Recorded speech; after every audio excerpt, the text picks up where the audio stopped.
Welcome to the first of a three-part money series where I'll be talking about money and the nervous system. And this video is all about ancestral inheritance as it pertains to your relationship with money. Yes, we're talking about collective trauma. We're talking about epigenetics and how to shift out of those nervous system responses so that you can unlock the incredible prosperity that is already accessible to you right now, regardless of the number in your bank account. So I'm doing this series to give you a taste of what we'll be doing inside of Next Worth. This is my 7-week live journey on embodying prosperity to become a magnet for money and miracles.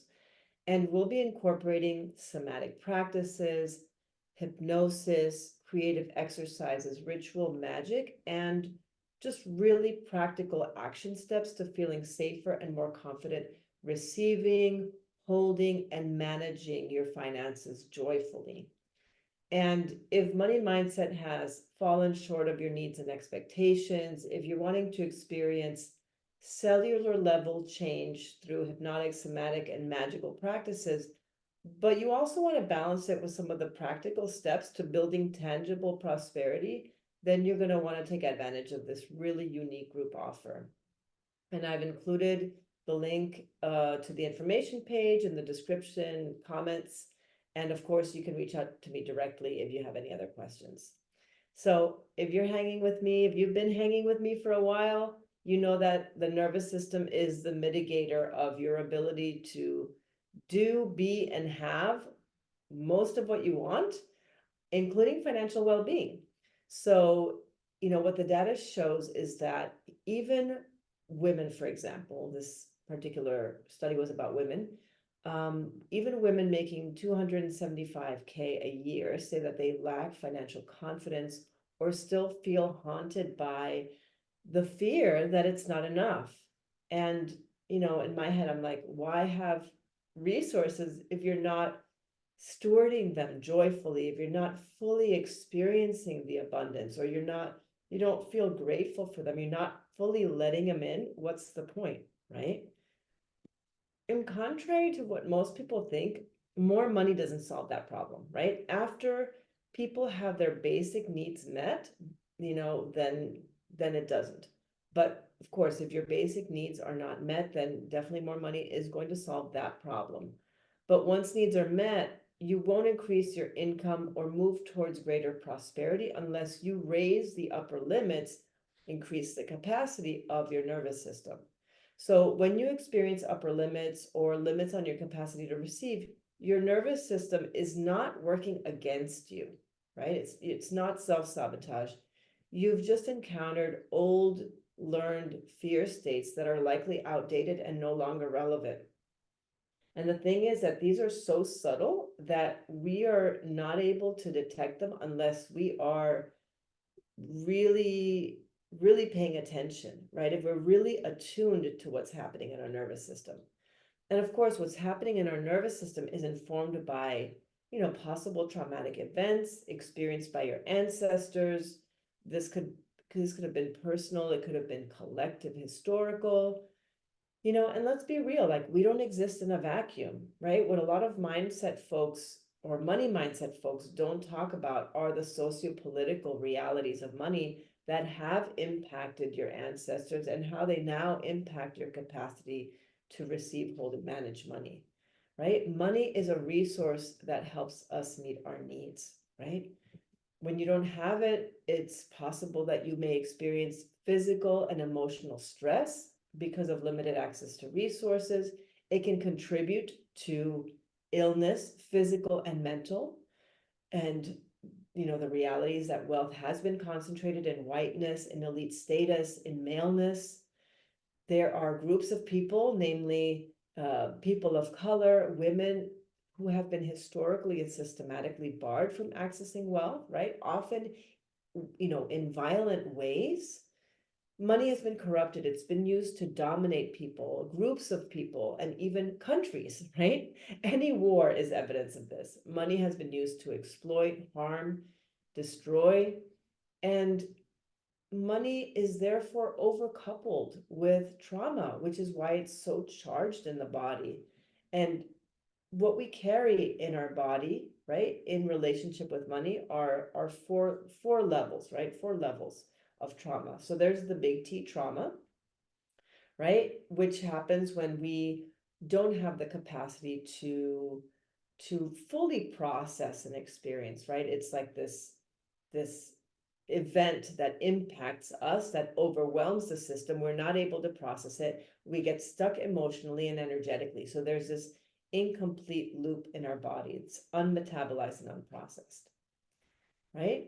And then there's number two, little t trauma, which is the developmental stuff, the attachment, the way that our relationship with our caregivers and the injuries that happen through being unseen, being unmet in some way, not having our full energy received, that really colors our relationship to everything, including money, right? So these attachment templates surface in our relationship with money, and these are definitely unconscious. This is where the shadow work happens.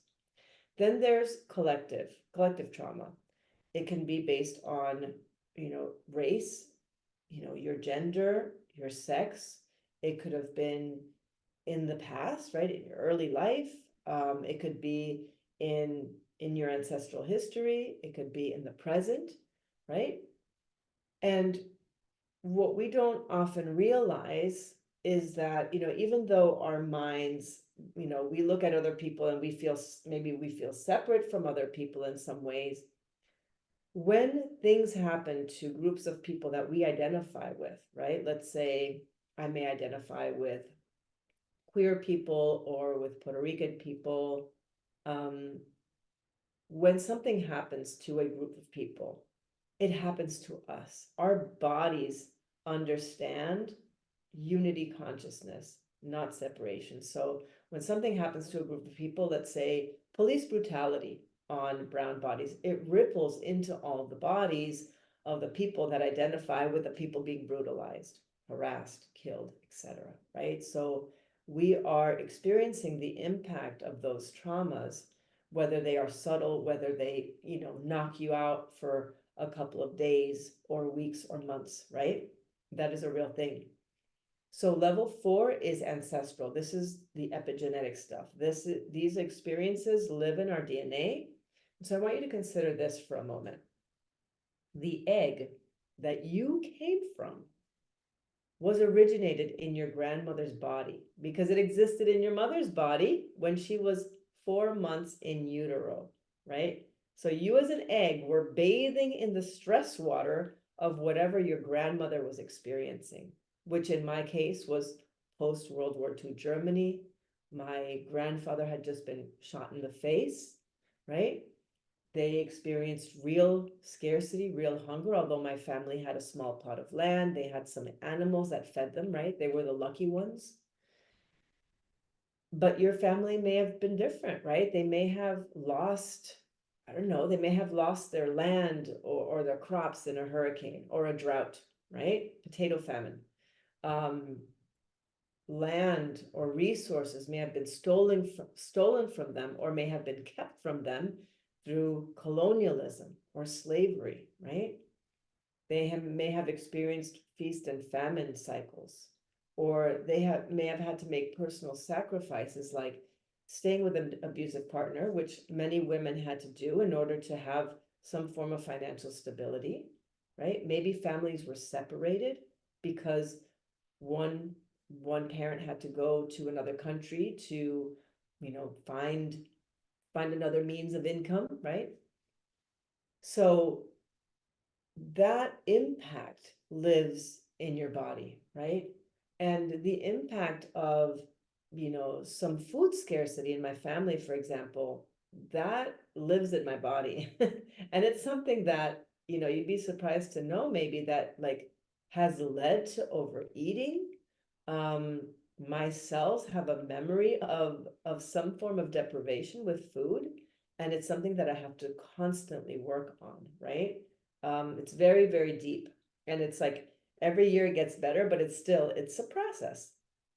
So your body gathers information, right, from your ancestors' experience. It gathers information in an attempt to prepare for the present. right? It's an adaptive trait. It's a beautiful thing that our bodies do.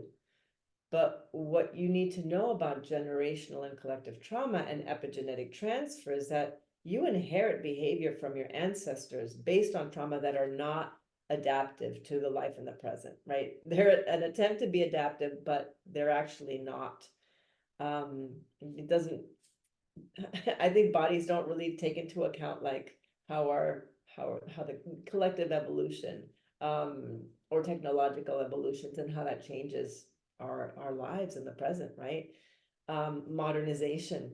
So I want to share with you just a little example of like in mice studies, for example, there's the mouse study where um mice are separated from early on from their parents before they're ready to biologically. And this not only produced anxiety in the baby mice that were separated, but once those separated baby mice had children, and then those baby mice had children, right? Even in the grandchildren, there was evidence of separation anxiety, even though they did not experience early parental separation, right?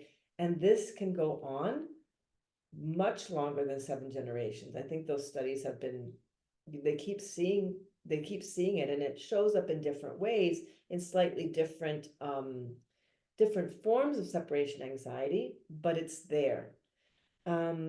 So I want you to just take into account that experiences with personal, collective, and generational trauma, all of those things limit your capacity to receive abundance, right? It restricts capacity. It lowers your set point.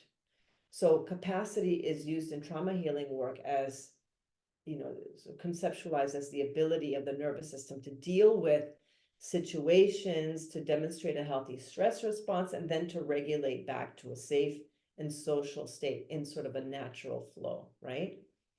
And capacity is the amount of stress you can hold and stay present without disconnecting from your body, without shutting down or zoning out or going into sort of high arousal stress or catharsis, right? So your body's gathering information for survival. It tries to survive in the present to prepare you. And it's meant to be adaptive, but it's not adaptive to your spiritual evolution and not where we're going sort of societally. And even though we don't know the stories of what happened to our ancestors, right? We can sort of like, based on historical record, we can get an idea, but we don't know the exact stories. And even though we don't know the exact stories, we live out those patterns unconsciously, which is why unconscious work, right, shadow work, is so vital in healing our relationship with money, right?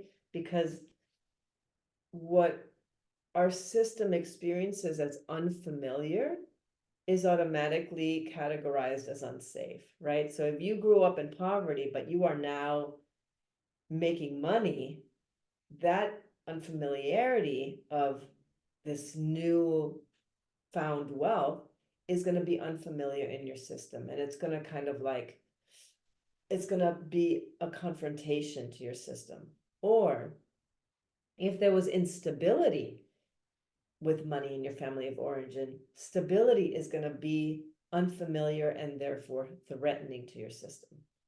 So unfamiliar is unsafe, pretty much, right?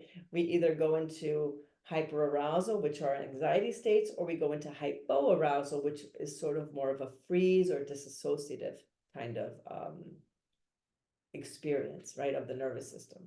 So the good news is that you don't have to know the story, right? You get to resolve the emotional stress loops on behalf of yourself, your ancestors, and for your children and your grandchildren. And so by tuning into sensation and really listening deeply to your body, you are able to close those emotional stress loops, and signal to your body and to your nervous system that you are safe, right? Over time, when you have experiences of safety in the body, when you allow yourself to go to those sensations, when you uncouple, basically, you resolve the cellular imprints and experiences to raise your nervous system set point and increase your capacity to, to experience joy, prosperity, wealth, right? Relationship with money, managing finances can be fun, investing can be fun. And, it really is about, for me, experiencing wealth of all kinds, right?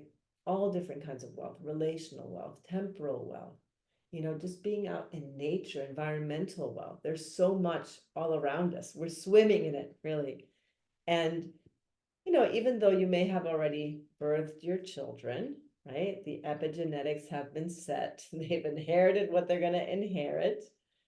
The ship has sailed, but we can transfer new energetic, emotional, and behavioral patterns with money through the collective, right? I think that's why it's so important for femmes and femmes of color in particular to embody wealth and pass this on, right, to the ancestors to come. And just as we inherit collective and ancestral trauma, we can inherit and pass on collective and ancestral joy. And I think that's really important to do this with money, because we are in the process of building a new economy. The current economy is crumbling, right? It's just falling apart. We're in a recession.